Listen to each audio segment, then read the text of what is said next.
secure. Five by. UAV standing by.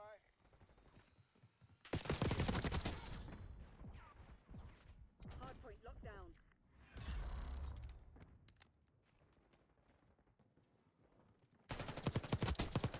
Hostile helo 10 awaiting your orders. EKA. Hostile strike available.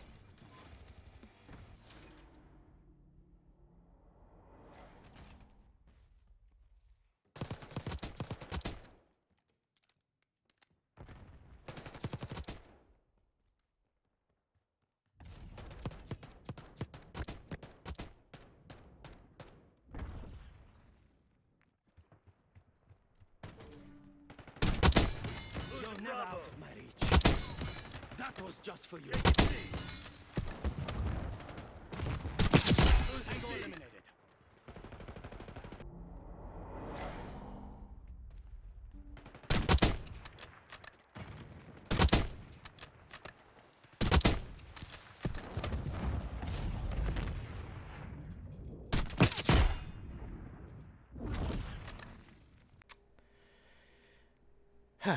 Oh, yeah, there's a thing here.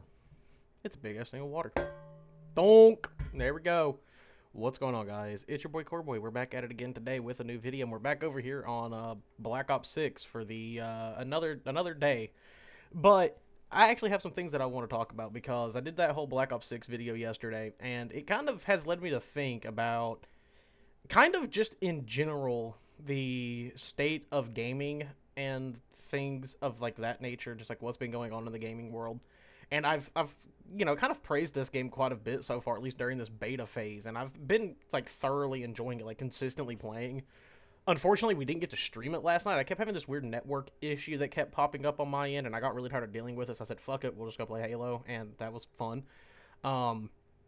But overall, like, I just cannot actually get over how fun this game has been. I've, like, genuinely been enjoying myself, so I've just had a good time. Finally, this morning, I ended up unlocking the sniper, so that was just a huge W in that instance. I was very happy to see that I had unlocked that, just because, you know, love a good sniper and everything. Also, I'm still having that issue with my fucking tac sprint not wanting to activate.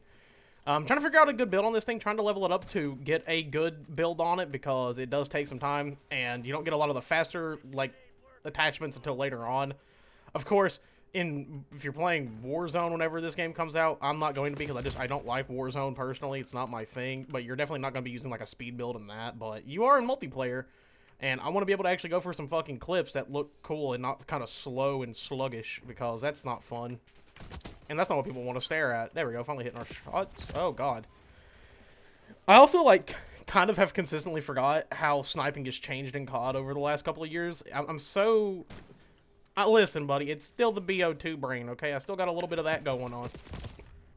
I shot him in the fucking legs, dog. Shot his ass in the legs, of all places. But... I don't know, this game has like kind of made me want to talk about things when it comes to gaming, because I've seen a conversation get brought up here recently within the Halo community, and if y'all don't know, I'm mainly a Halo content creator. I don't really dive into a lot of other games like I do Halo, at least. That's just my favorite series. It's what I play the most. If you guys don't know, I'm on a grind to 100% every single Halo title. So we've been really working hard towards that. But we've recently seen somebody mention that, like, oh yeah, 343 should just own the IP and then have a bunch of other teams that make Halo consistently, thinking that's a good thing. And personally, I think that's a horrible idea. Maybe I don't need to be sniping this game, because it seems like a kind of a sweatier lobby. I may just need to pop out the fucking jackal and go off, like I did in the beginning of this video that you all seen with me hitting all those clips. But like, people keep saying that Halo needs to switch to having multi-devs and stuff like that, just different teams that work on Halo as a whole. And while that seems like a good idea in theory, because it's like, oh, well, we'd be getting more Halo, therefore that's a good thing. But that's not necessarily how it works. What the fuck is this lobby? What am I running into? I played good for like 4 games in a row, and now I'm getting this shit. Let's go. Huge. I love SBMM. It always tickles my fucking fancy, and now I'm just running into death. Of course, it's as soon as I start recording. I love that. So now y'all can make fun of the gameplay and be like, wow, you are dog shit at this game. Yep. Fuck you. Stop trying to push me weird. I don't like it. I didn't like that at all. Wasn't a fan. But when it comes to like talking about a multi-dev structure or a multi-studio structure like Call of Duty has been infamous for the last god knows how many fucking years, it leads to a weird conversation because there is this conversation within the Call of Duty community of, is having all these dev teams actually a good thing for the game? And here's why I say that. So, for example, when it comes to playing a Treyarch game, Treyarch games always feel very consistent. They feel like Treyarch CODs. I don't know why I'm not playing well. It's fucking team deathmatch.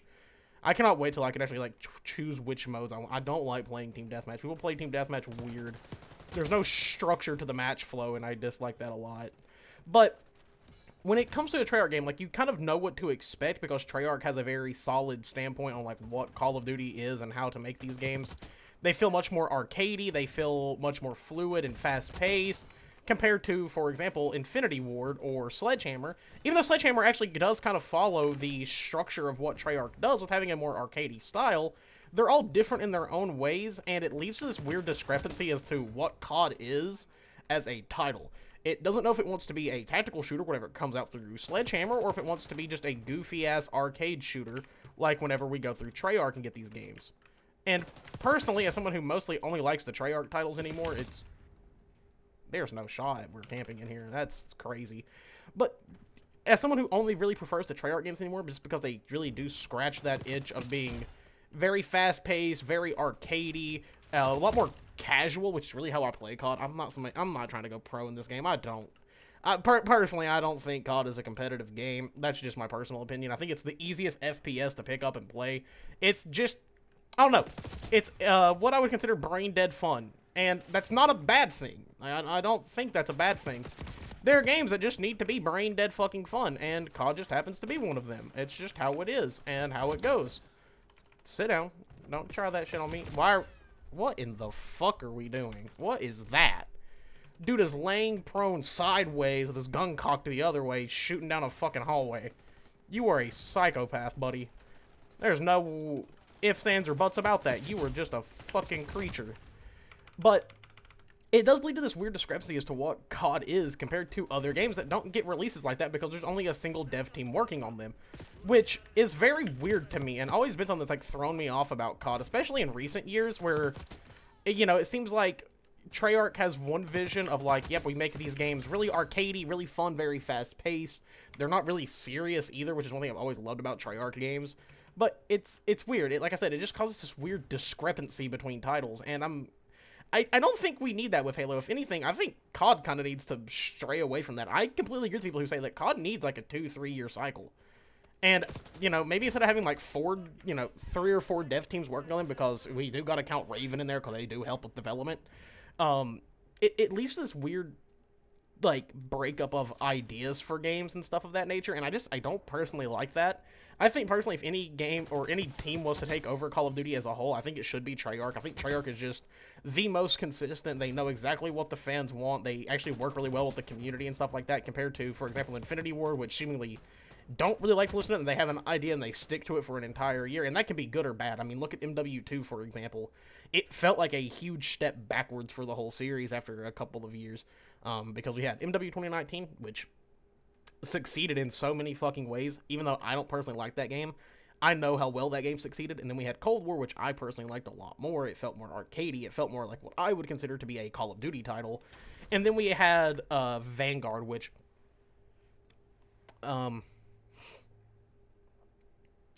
it existed. I don't think Vanguard was that bad when it came to a gameplay perspective. I think Sledgehammer consistently gets the brunt end of the fucking stick when it comes to games. They're always kind of thrown back and been like, no, you're doing what we want you to do, and it's kind of really bad for them, and it really sucks, and I feel really bad for Sledgehammer. They always get the brunt end of everything. The setting was really bad. I know originally it was supposed to be like an Advanced Warfare 2, which I think would have done significantly better, and I think I actually wouldn't complain about getting a new jetpack COD. To me, it would just be really, really fun, and I would actually really enjoy that personally. I know some people may disagree, but I would. Okay, I'm just gonna be honest about it. I would enjoy it. But it's odd because it seems like none of these studios are working together to be like, okay, you all did that with this game and people really liked it. Let's build off of that. And that does cause a lot of discrepancies, and I don't think that would do well in most other games. It works for COD just because, I I gotta be honest about this, and I try to be as forward as I can be. COD could put out substantially one of the worst games ever made, and because it has the Call of Duty name... Oh, that should have been a collab. What the fuck, me? But because it has the Call of Duty name tied to it, it's gonna sell millions of units because people will buy it just because it says that name on it. Call of Duty. They could not give a shit less what it is. And honestly, listen, COD fans, I don't know how you all do it year by year. I simply fucking can't anymore. I used to. Whenever I was younger, I did not give a shit because it was just what all my friends were playing. But I think a lot of my friends have like grown past like, no, if the game's not good, I'm just not gonna fucking play it. So shout out to my friend group for doing that, and it kind of led me to doing the same. With like, if I'm not enjoying this game, I'm just not gonna fucking buy it. I'm happy I don't have to do that anymore just due to Game Pass. So if you do have Game Pass or, you know, PC Game Pass, you all are, we're winning here because we don't have to pay for it. But, you know, Call of Duty could put out, like, a game that's, like, legit complete fucking slop. And because their fan base is so dedicated to it, it's just not going to go away. And that actually does, I think, lead to the conversation of, well, why hasn't COD ever died? Like, they've released some fucking stinkers out there. And that's just a blatant fact. For example, Call of Duty Ghost was undoubtedly a stinker of a title for Call of Duty that year. People didn't like it. Now, while I do think Ghost is not inherently a bad game, it was just objectively not liked. Actually, I think Ghost had a lot of really cool design features. One thing I wish they would bring back from Ghost was the whole, like, character customization thing, just because I thought it was done extremely well in Ghost.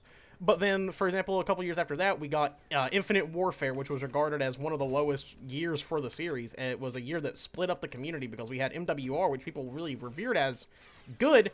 But then people were like, well, but I got to play the newest one. So they were and played Infinite Warfare, despite it not being that great of a game or even that polished of a game. Shit.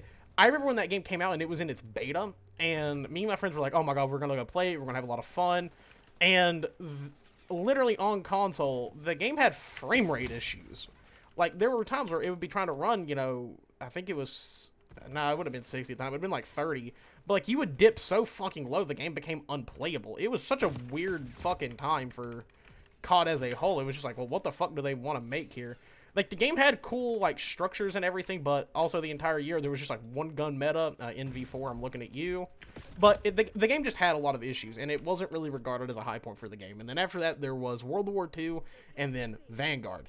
Those two games are just not revered that well. Despite me actually enjoying those games, I didn't hate them by any means. I didn't play them the entire year. I played Vanguard a little bit whenever my brother got it. I went and tried it out, and I was like, I don't get why people hate this game.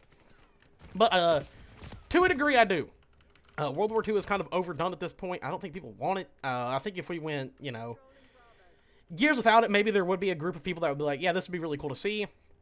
So, you know, it's whatever. It's just not what people want anymore. People don't want World War II shooters. It's bland, it's boring, it's overdone. And that's okay. But yet again, because there's that COD title stuck onto it as like, hey, this is the newest Call of Duty, people will just go through and buy it no matter what.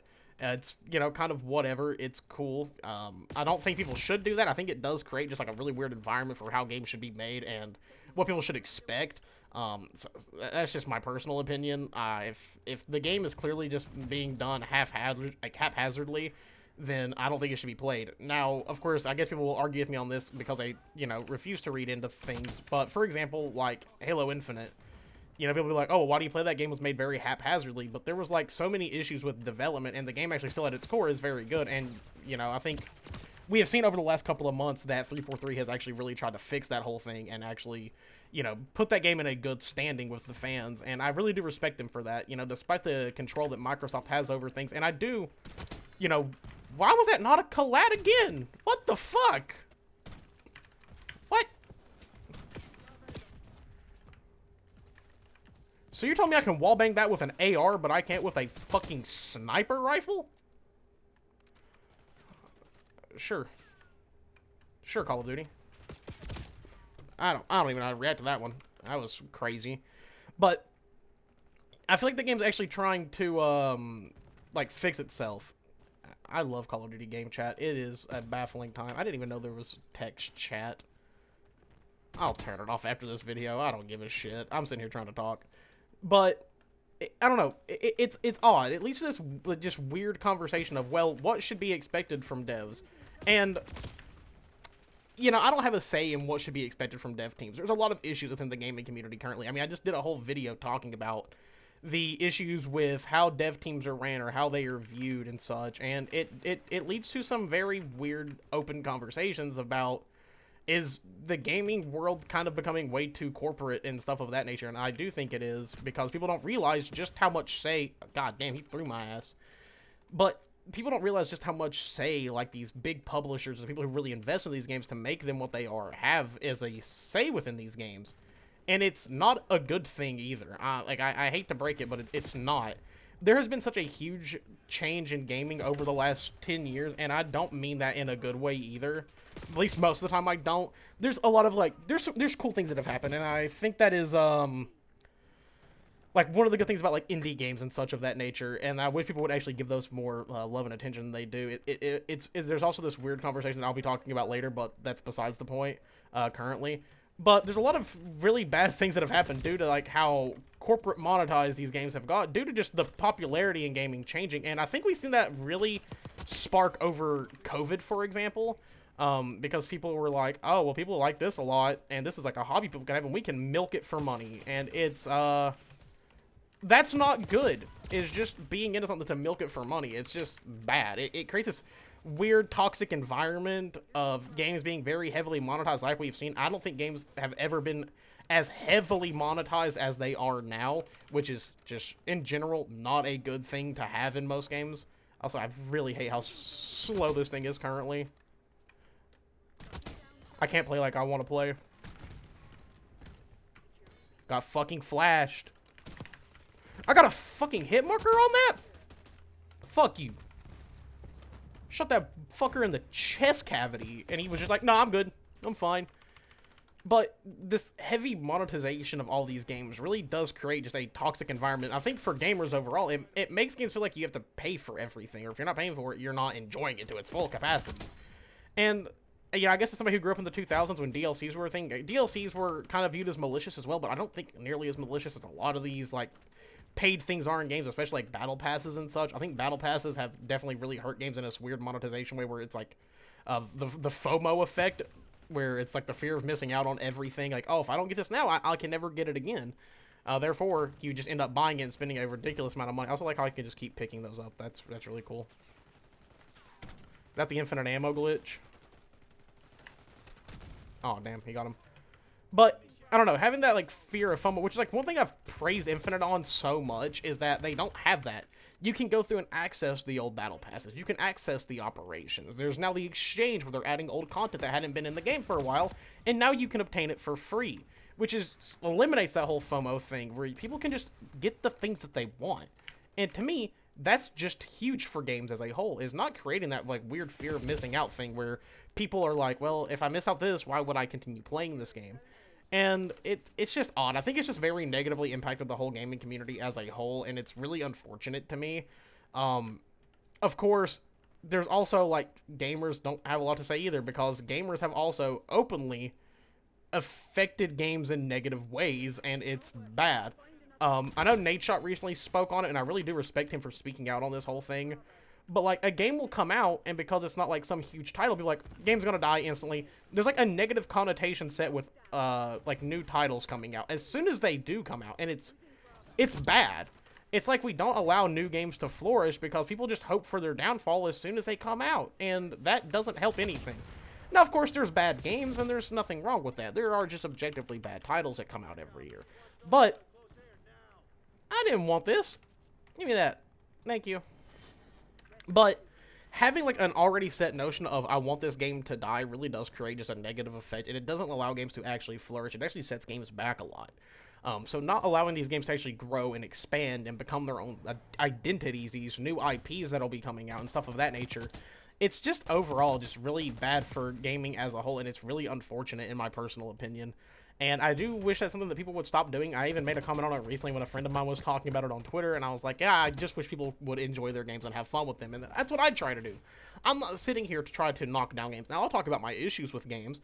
For example, I've done it with X-Defiant recently, and I'm very worried about the future of that game, because thoroughly, I enjoyed that game when it came out, and I don't want to see it die. but it doesn't seem like the actual dev team now is wanting to listen to what their fans want. They're only focusing on like a certain percentage of those fans, and it's really bad. I've said it multiple times, and that's one of my issues with COD, actually, that I've spoken about quite a fucking bit, is Call of Duty needs to understand how they can focus on not only their lower tier players, but also their higher tier players. You need to go through a middle ground, because that helps out a lot more than people think it does.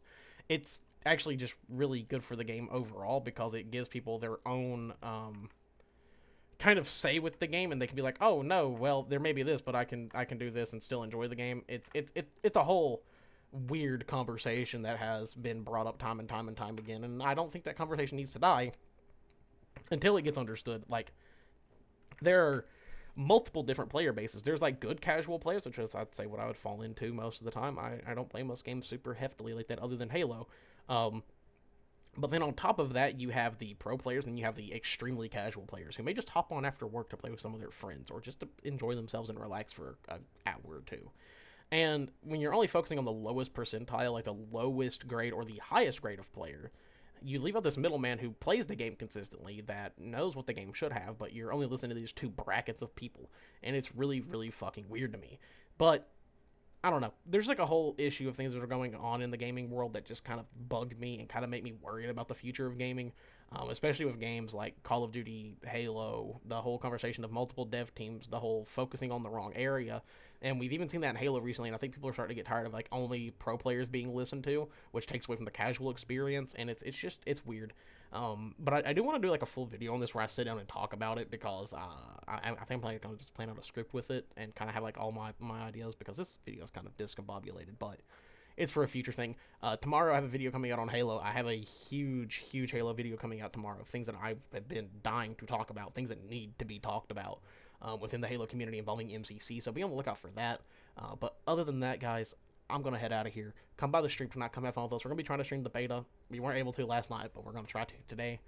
And other than that, I love you all. And, yeah. Later, dudes.